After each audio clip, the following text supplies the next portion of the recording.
Hi there, welcome to No Nonsense Whiskey. My name's Vin PF, and on today's episode we're going to be covering a distillery that I am really guilty of not covering much before in the past. This is the Tomatin 12-year-old, and I've only really covered a handful of other ones in the past as well. So I had the Tomatin Legacy, or Dualkis, or however you pronounce that you get in the States, and then I got a sample of one of the cask strengths. But it's a distillery that I don't know, I just don't seem to pick up very often, which is, criminal, really. It's criminal. It's such a great distillery. The Legacy, for instance, it has an absolutely wonderful nose on it. Doesn't quite translate to the palate. However, based on the nose itself, that's come second or third in blind tastings with me very regularly, and against some real quality drams. So that was a fantastic whiskey, and I'm really glad to have this one here now. And I should say, while we're here at the top of the show, that those guys at Tomatin sent this bottle over to me as a thank you for the live stream that I've just done with them a couple of weeks ago, and that's a really good live stream. So if you want to see a more in-depth dive into Tomatin and a bit more about the people that work there, then for sure go and check out that live stream. But today we're going to be checking out the Tomatin, and I'm going to flick between saying Tomatin and Tomatin. I am trying to unwrite the incorrect way of saying things, but you'll forgive me if I make that mistake at some points. But yeah, so today we have the 12-year-old on the table. Now, this is an interesting one. It's can be fairly expensive, can be fairly cheap. They sell it for 47, 48 quid on their website, but you can often find it a bit cheaper. But as always, I'll go into value and what I think about that towards the end of the show after my tasting notes. This is a really interesting one, I find, because although it was first released in 2004, it was released at 40%, and then in 2014 they rolled that back and released this version, which is a 43%, which is interesting because a lot of people, not that they go the other way necessarily, but we don't often see a bit of give in the other way. I have to say, both the changeover and the original bottling were before this channel's time, so this is the only bottle that's existed since I started my channel in 2016, so I don't have an original one to compare it to or whatnot. So someone in the comments might be able to tell me if the change was a good thing or not. I can only imagine that an extra 3% was a good thing. But yeah, this is an ex-Bourbon cask whiskey that's been sherry cask finished, despite it saying bourbon and sherry casks on the front. The finishing is meant to be something like 6 to 9 months at the end of that sort of 12-year cycle. So yeah, not a hell of a lot of sherry cask influence going on here, but that can only be good for someone like me. Now, I don't know, actually that's technically not true. I do know about added colour because my box, which I don't often show on camera anymore, mainly because of this new setup, doesn't really lend itself to having the box next to it. The box that it was sent in must have been for kind of worldwide retailers, because it has Farbstoff on the back, added colour, which is very helpful. I really do like that, so thank you, Germany, for installing that rule. As always, I say I wish we had that, because I don't care about added colour. I just want it to be stated, or otherwise, be proud about it. Also at 43%, I can only imagine that it is chill filtered as well, but that I don't know for sure. I'm just making an educated guess based on the ABV. There you go. So without further ado then, let's go and check out the actual tasting and see what we've got. I'm not going to talk about colour because we know it's added colour. I think it'd probably be fairly pale if it didn't have that added colour, but I guess this is just consistency across the range of whatever. It makes no odds to me. Let's get onto the nose then. Now, I will say as well, before I start the tasting notes, I think this benefits from a bit of time on the side. I think actually most whiskies do, but there are some whiskies that you can drink, not straight from the bottle necessarily, but you can pour it and enjoy it straight away. But this one I find comes out the bottle a little hot, especially towards the back end. The spiciness is right there. Not obscenely so, it's not off-putting, but it does benefit from sort of chilling out a little bit. So on the nose, I'm getting quite a whole heap of orchard fruits, those apples and pears.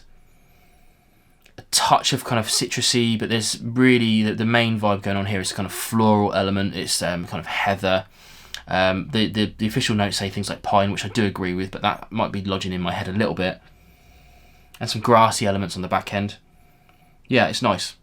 Let's try on the palate.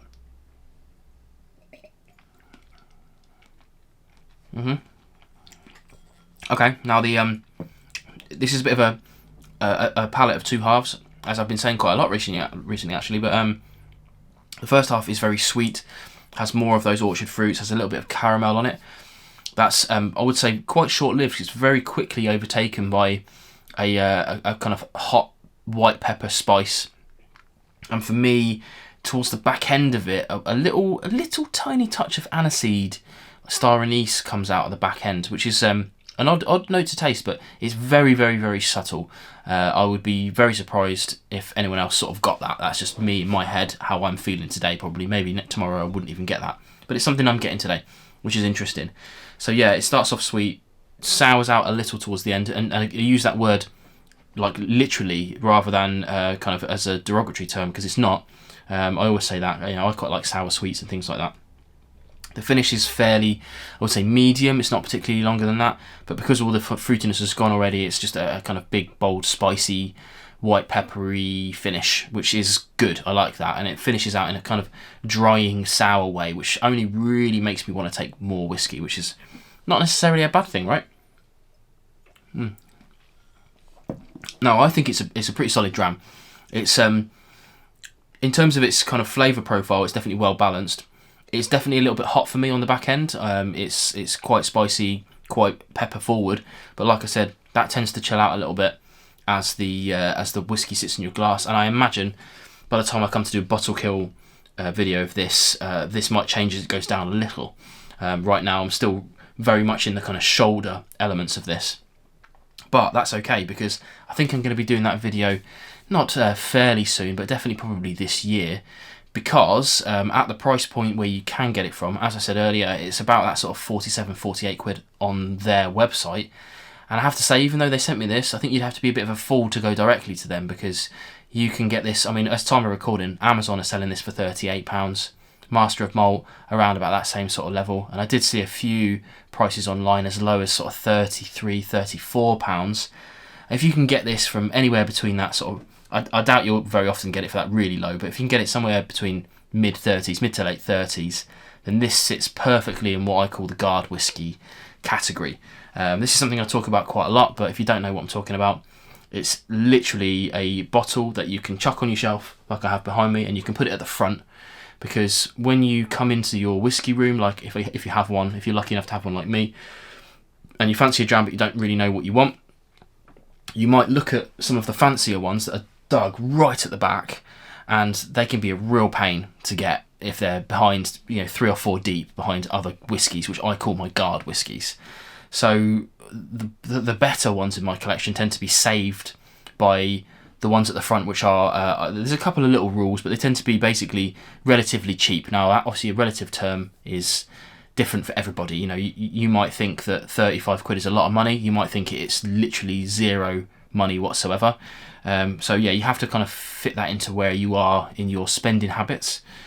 But yeah, so something relatively cheap, and I always kind of pick on relatively available as well. Obviously, you do whatever you want, but if you like kind of single cask offerings that are one-offs but still quite cheap, then fine, that's your guide whiskey. This one fits both of my categories, which is fairly cheap when you get it on deal, and is very regularly available. I don't think this is ever going to go away. Their stocks are very, very well bolstered. So yeah, that was a quick overview on guard whiskey. If you want to know more about guard whiskey, let me know below, because I'm thinking about making a thing out of that. Got a logo on the way and things like that, so let me know. But yeah, unnecessary explanation, but this is a quintessential guard whiskey for the right price. Sit in front of the other bottles, get killed without any kind of guilt or anything like that. It's not that expensive to replace, which is why I think it'll be coming up as a bottle kill in the next few months, because that's exactly what's going to happen to this bottle. It's going to sit in front of these. I'm going to come into this room looking for a dram. I'm going to see this, and I'm going to want a little bit of it, and it's going to save the really expensive stuff for another day. Thanks for watching this video. Let me know in the comments below if you've tried this, if you like this, if you don't like it, whatever, anything else at all, even if it's completely unrelated to this. Let's have a chat down there, and I'll see you again on more videos in the future. Cheers.